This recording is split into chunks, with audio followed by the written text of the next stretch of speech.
திருவள்ளுவரின் வழியில் வாழ்ந்து வாழ்வின் உன்னத நிலையினை அடைய திருக்குறளோடு நாம் என்னும் இந்த நிகழ்விலே இணைந்திருக்கின்ற உங்கள் அனைவருக்கும் முதற்கண் வணக்கம். குறள் எண் 1038. அதிகாரம் உழவு. ஆந்திராவில் உள்ள சித்தூர் மாவட்டத்தில் பாலகிருஷ்ணபுரத்தில் பிறந்தவர் குடிவாடா நாகரத்தினம் நாயுடு.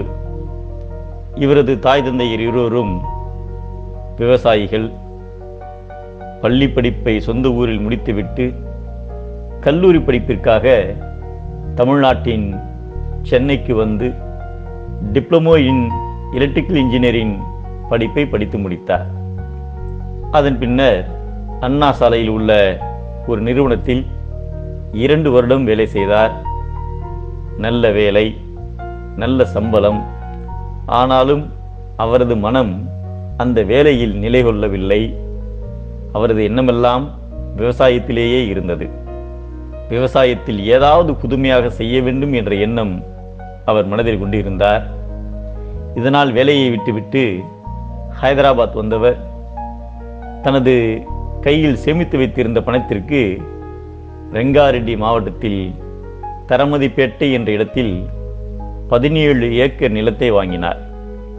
கரடு முரடான பாறைகள் நிறைந்த அந்த இடம் விவசாயத்திற்கு ஏற்றதல்ல என்று பலர் கூறிய போதும் அவர் வைத்திருந்த பணத்திற்கு அப்படிப்பட்ட நிலம்தான் கிடைத்தது. முழுவதும் தரிசாக கிடந்த அந்த நிலத்தை வளமாக்கி விளைவிக்க போராடினார். இரவு பகலாக கடினமாக உழைத்து தரிசு நிலத்தை தங்கம் விளையும் பூமியாக மாற்றினார். அதற்கு அவர் செய்ததெல்லாம் ஏர் உழுவது, உரமிடுவது, தக்க சமயத்தில் தண்ணீர் பாய்ச்சுவது, இவற்றையெல்லாம் சேர்த்து அவற்றை நன்றாக பாதுகாத்து வளர்த்தது. இந்த 4ஐயும் அவர் சிறப்பாக செய்ததால் கொடைக்கானலில் வளரும் பூச்செடிகளையும் காப்பி செடிகளையும் வளர்த்து காட்டினார். மிகவும் பலமிக்க மண்ணாக அந்த நிலத்தை உருவாக்கினார்.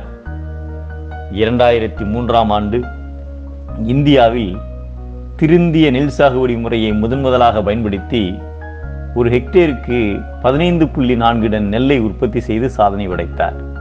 இதன் காரணமாக ஆந்திராவின் முன்னாள் முதல்வர் திரு YS ராஜசேகர ரெட்டி அவர்கள் இந்த பண்ணைக்கே தேடி சென்று ஒரு நாள் முழுவதும் அவரோடு இருந்தார்.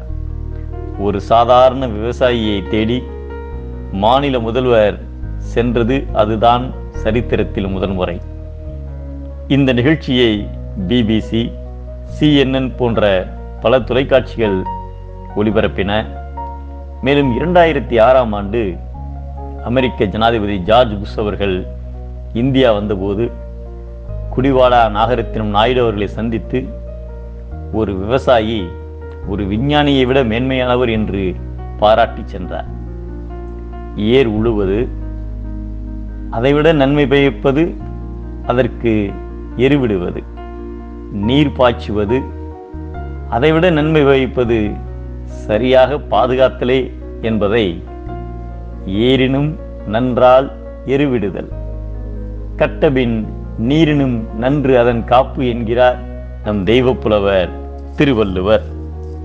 உழுதலும் எருவிடுதலும் உழவிற்கு ஆக்கம், நீர் பாய்ச்சலும் காத்தலும் உழவிற்கு ஏற்றம்.